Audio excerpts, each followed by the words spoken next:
around town pretty late. I spent the week thinking about our next day. It was easier then, so much easier then. Or like that time I picked you up outside of school。Hello，大家好，歡迎大家收睇呢一集嘅我們的故事 Everyone has their own story。咁今日咧，我好開心啊！我哋係黑夜啦，呢度係 Montreal，我好耐冇夜晚做訪問啦。咁我將訪問嗰個咧，將會係白天嘅。咁我請佢出嚟先，唔係我介紹下我自己先啦。我係 Serena， 我係香港前 Cookies 成員嘅 Serena。咁我上年正式同我嘅前夫離咗婚啦。咁我而家係一個全職嘅單親媽媽。我有2個女嘅，咁呢一個網絡事業咧係我暫時嘅唯一嘅工作。咁我而家請呢個好開心嘅女仔出嚟先，佢叫 Holly。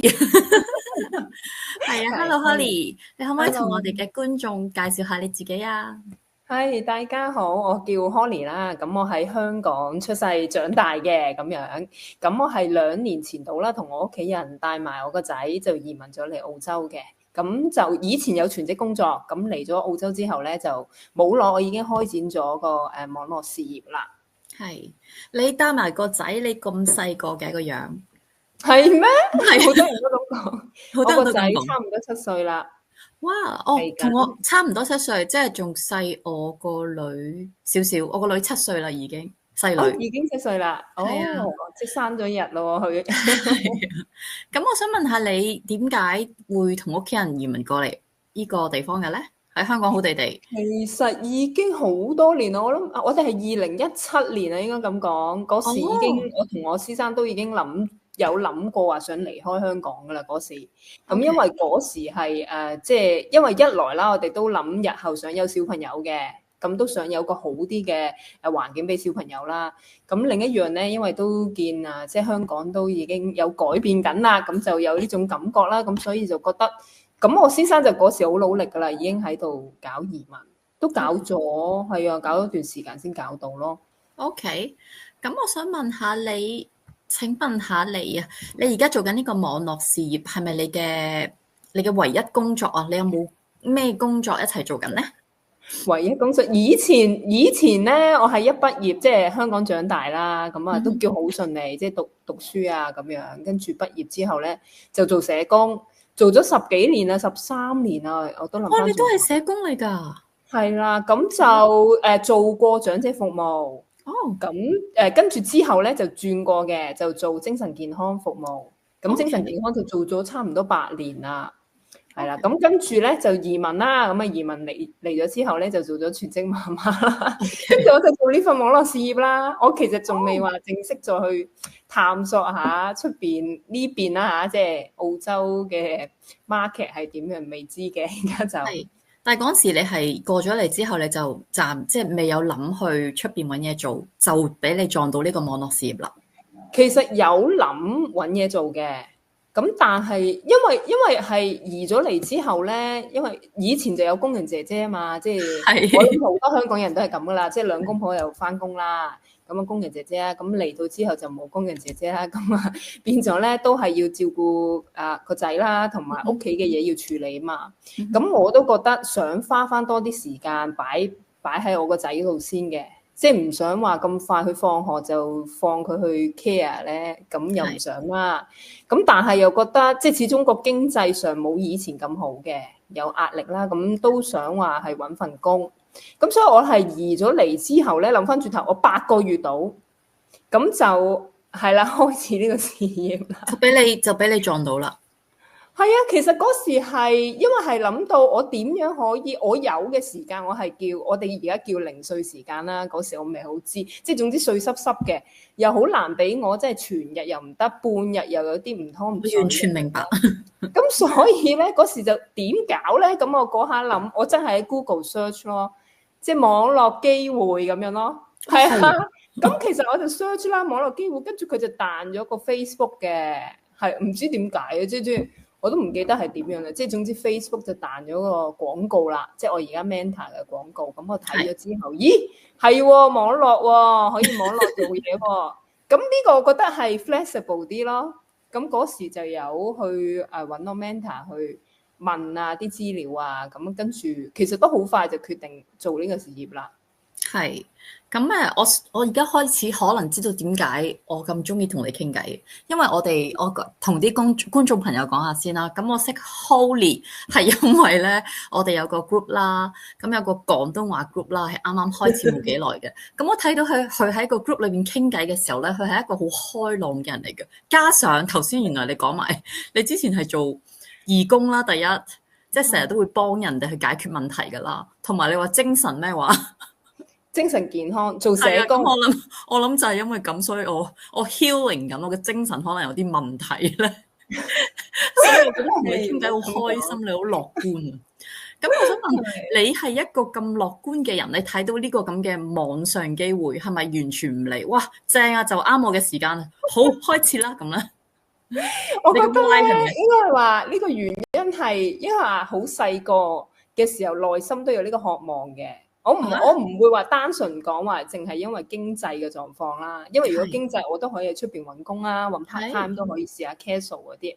但係因為我好細個嘅時候咧，咁我哋長大就係話叫我哋讀書讀好書畢業，就好似得呢條路啊嘛。係。咁嗰時就同埋我嗰時細個咧，好似個世界淨係圍住我屋企人轉咁樣嘅。咁但係個心就覺得咁邊個去睇到我要啲乜嘢咧？咁以前我覺得啲父母們咧比較少可能睇啲小朋友其實中意啲乜嘢，有咩夢想噶嘛。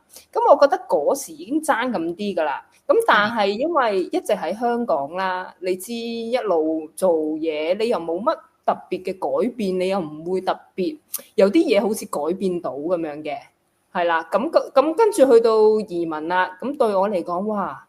呢個真係大嘅轉變喎，咁我覺得，喂，既然乜都係重新嚟過啦，咁點解我唔去試一啲新嘅嘢咧？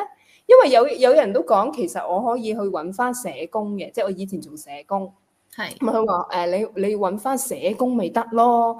其實我都知，只不過我係想睇下我有啲咩可能性咯，因為即係我自己相信我都可以有唔同嘅嘢發揮嘅。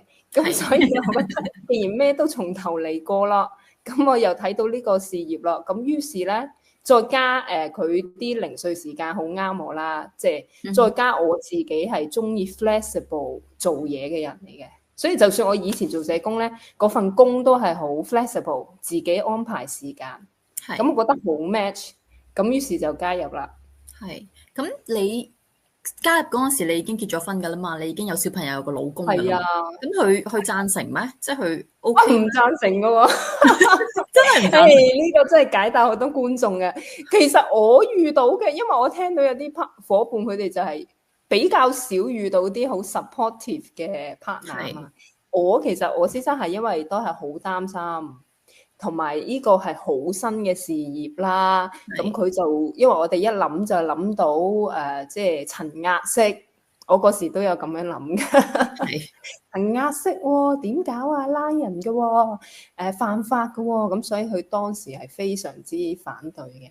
係，但係我覺得我真係想試啊嘛！呢個第一，第二，既然嚟到澳洲咩都冇，我又唔係話有好大嘅優勢去揾翻我以前份工喎，咁我梗係試啦。同埋我覺得最主要會唔會係因為做咗媽媽咧，學你話齋嗰啲零碎時間真係好零碎噶嘛，即係你又要你冇理由叫老闆喂，唔得，我要去接仔嘅喎，你俾我早啲走啦，即係你唔可以同佢咁傾，佢唔係你個 friend 嚟噶嘛。係啊，即係好多呢啲位，我覺得係同埋你嗰度都應該係要揸車噶啦，出入入都係要㗎。咁啲車嘅時間，你覺得係好嘥時間咯？即係真係好嘥，成日乜都做唔到，淨係可以揸住個軚盤睇路嘅啫嘛。咁其實嗰啲時間係好嘥。譬如你又要預幾多時間可以去接到個仔有個小朋友咁樣。咁所以我覺得外國會唔會更加係需要呢啲咁嘅時間去配合咧？因為你仲要加埋個車程啊嘛。我放工唔可以行過隔離就接到個小朋友咯。係啊，係咯，同埋就係嗱，例如我去接仔咁你有時都會早咗啲喺學校噶嘛，咁你早咗啲，我多數會預早少少啦，可能10分鐘，咁我個10分鐘已經零碎時間嚟嘅喎，其實都可以做到啲嘢噶啦。係，咁我想問下 Holly，覺得佢最大嘅改變係咩啊？你做咗呢個網絡事業之後，我覺得最大改變係對自己先，最大咧就係一個自我肯定，呢個係最大。就算我身邊嘅人點樣反對我都好啦，我都好清楚我係要咁樣行嘅。咁呢個係因為我從來雖然我以前係做咗10幾年全職工作，咁但係咧當時我都記得我以前嘅老闆咧，佢講喎，Holly，其實咧你咧就心裏面你都有啲諗法嘅，咁但係咧你唔使，即係佢意思係你，但係你就成日都好諗得好多，諗太多就冇去做，又好驚冇乜信心。咁佢嗰時咁講啦，咁我覺得係一開始做呢個事業嘅時候，我都係好大方面呢啲衝擊嘅，即係成日覺得自己係咪得啊，同埋另一半又唔支持啊，咁係好唔開心嘅嗰時真係。跟住咧就諗好多啦，即係成日都會覺得我出咗個 post 究竟得唔得咧？好似又唔係咁好喎，好多呢啲咁嘅懷疑嘅嘢啦。咁呢個事業咧，我覺得佢會帶到我哋每一個去睇到，其實你嘅 why， 你想要啲乜嘢，你想你嘅生活係點樣。雖然咧我講話我以前細個想話好似做一啲不一樣嘅嘢啦，咁但係我覺得原來當我要咁樣做嘅時候，原來我都係一片迷茫，即係原來都係唔係好知自己想點嘅咁樣。咁我覺得呢個事業就係一步一步咁不停咁帶我哋去睇翻，其實我要啲乜嘢，我嘅理想要啲乜嘢。同埋會俾你睇到係，其實我哋每個人都係唔同嘅，我哋每個人都有係自己做翻自己。咁我哋唔需要去模仿一啲人去點樣可以達到佢哋嘅成功咯，因為係唔得㗎，係唔 work 㗎。原來都我哋真係要靠我哋自己㗎嘛。以前就會覺得哇，人哋好好啊，就以前就會覺得淨係羨慕咯。我自己嘅狀態就係我羨慕好好。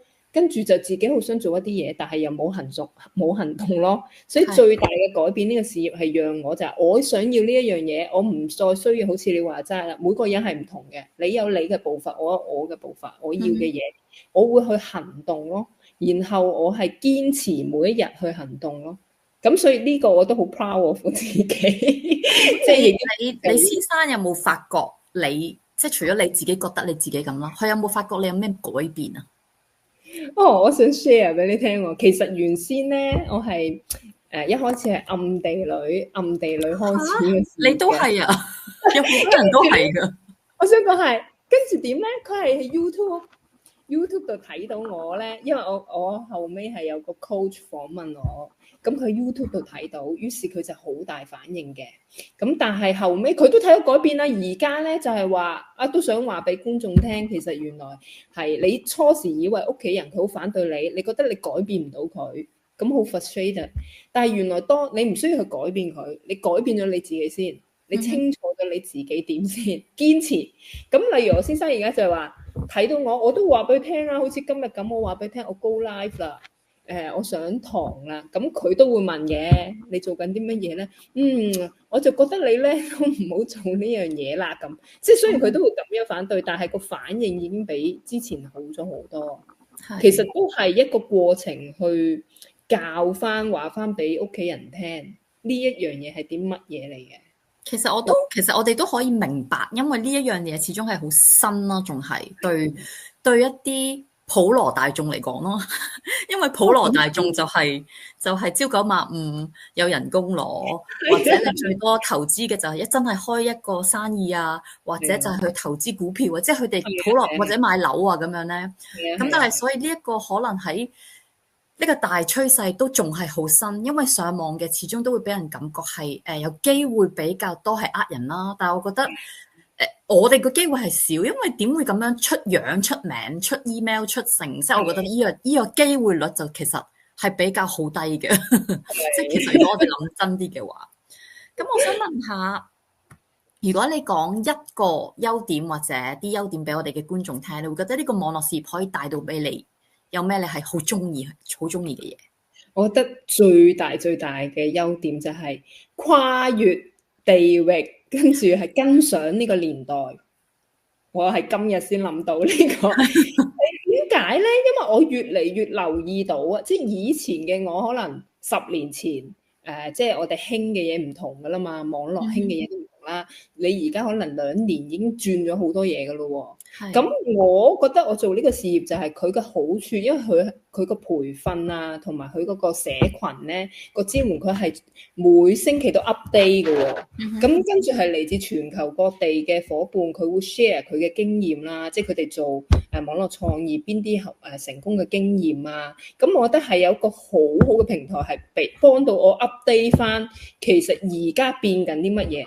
就算我加入之前做呢個事業，同而家啦一段時間咧，其實我都留意到，例如我哋用社交媒體啦，都留意到已經有啲唔同啦。係啊。所以呢一種跟上時代係好重要咯，因為呢個世界我覺得已經變得好快，咁甚至而家講啊好多AI 啦，係嘛？即係或者我都聽好多有啲做緊一啲唔同嘅行業，又話炒人啦，跟住有好多唔使人手啦，其實都真嘅，即係你離唔開係走緊呢條路嘅，即係網絡啊、科技啊，甚至我諗到係跟到嘅年代就係話咩？例如我個仔啦，我個仔而家呢個年代做咩？佢就睇 YouTube 嗰啲 short 影片、短影片啊。呢個年代啦，撳 YouTube 選擇。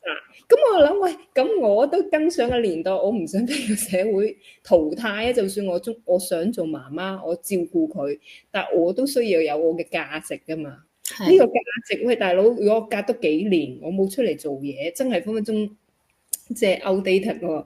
咁甚至我個仔就話，佢大多幾年，佢中意嘅嘢，我跟唔跟得上咧？係咪？如果我同佢跟得上，我同佢溝通都好啲咯。即係佢都覺得我呢個媽媽，因為我以前咧係，例如我以前嘅年代已經係 ICQ 嘅年代啦。哇！我都 ICQ 過㗎，你 ICQ 過係嘛？ICQ、MSN， 跟住慢慢再轉嘅。跟住我以前就係我啲 friend 話俾我聽用啲乜嘢嘅，我就原來咁。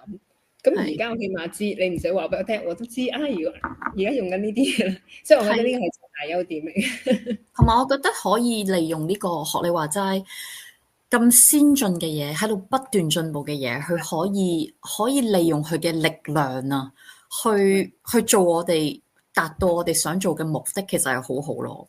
即係譬如我哋以前係唔會知道，即係我哋都知道㗎啦。你擺幅相出去，喂，好多人會睇到㗎嘛，淨係知道好多人會睇到，咁亦都會有好嘅 comment 啦，有唔好嘅 comment。咁一唔好嘅 comment 嘅時候，我哋都會知道個力量係幾 hurt 㗎啦。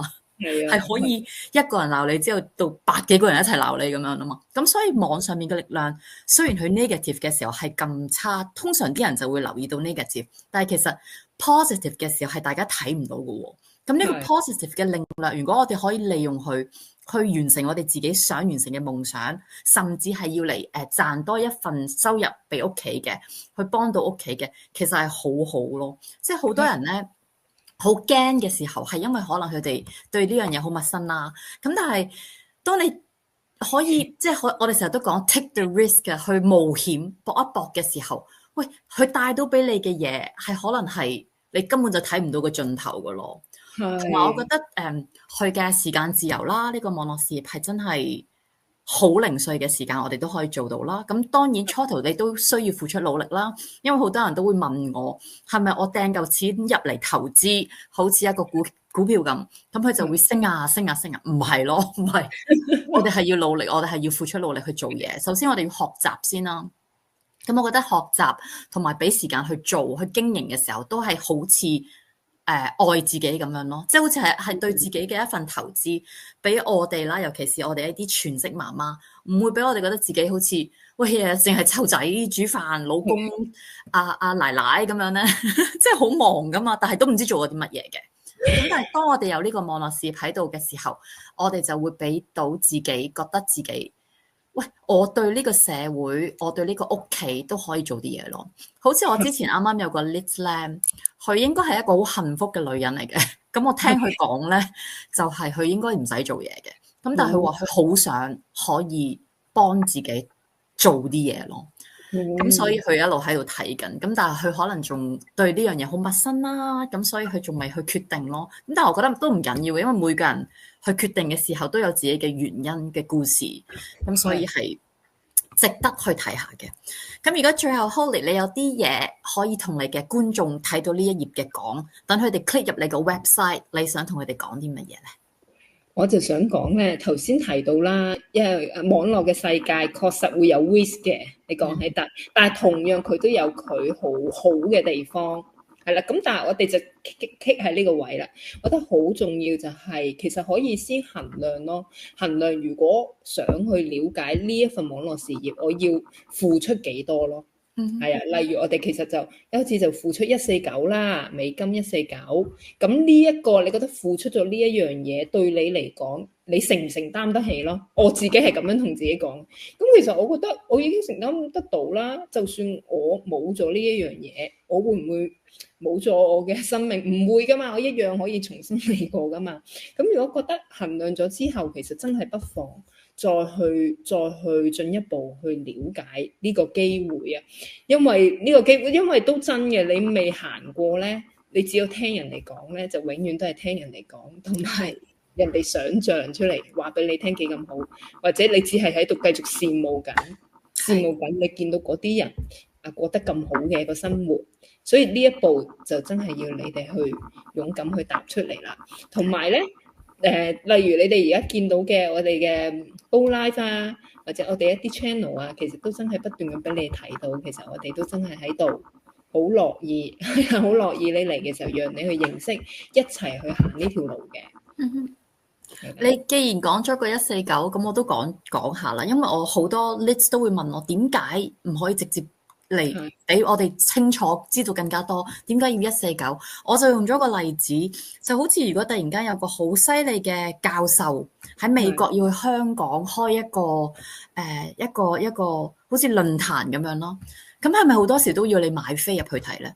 佢會唔會唔俾你買飛入去睇，你就係咁嗶哩吧啦講晒啲嘢俾你聽？唔會噶嘛，咁我就同佢哋講，你就可以當呢149美金係一個入場費咁。你入場費之後，你就可以去聽清楚更加多啦。而且我哋仲知道呢個149，你買飛入去睇，佢哋唔會退飛俾你噶嘛。咁但係我哋149唔同，如果你149入咗嚟，你覺得真係，我真係唔啱啊，唔係我需要嘅嘢嚟嘅，我哋喺30日之內係可以退款嘅。咁我覺得我哋睇一場陳奕迅演唱會，可能都炒飛嘅時候都貴過呢個咯。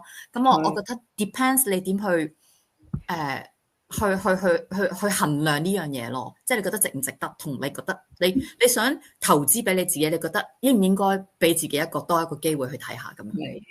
係啦，咁咩係啦？咁到最尾咧，我想同 Holly 講就係如果點解咁多人你會覺得佢唔敢咧？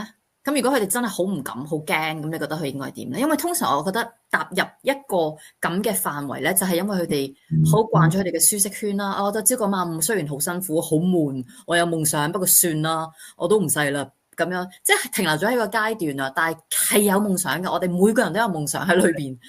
咁但係佢就停留咗喺個階段，喺個舒適圈度啦。咁你會覺得咁點算啊？即係佢點 balance 呢樣嘢咧？佢已經慣咗啦，香港人朝九晚五算啦，唔緊要 OT 啦，唔加錢，冇 OT 錢唔緊要啦，哎呀之後算啦。咁你覺得應該點樣算？你講出我心聲喎，以前 OT 嘅嘢，我以前都係咁樣。同埋因為係同同事一齊啊嘛，以前同幾位同事一齊 OT 係好正嘅，你會覺得即係會有呢個迷思啊，即係大家一齊作戰啊，同埋我唔係冇錢噶嘛嗰啲 OT。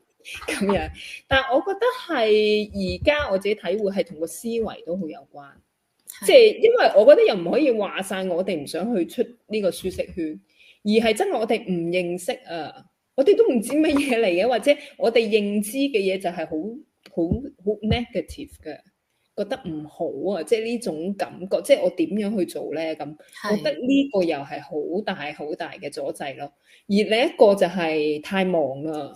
我覺得生活係啊，你忙你一翻工係啦 OT 啦，咁你話有埋家庭嗰啲啊更加忙啦，圍住小朋友咁又翻工咯，咁跟住放假日又係咁樣喎，即係假日就又好忙，所以我覺得冇呢個位，同埋我唔知係咪香港好似感覺唔覺得話有幾多人會鼓勵你去睇下你嘅夢想係乜嘢咯，即係香港可能好現實啲。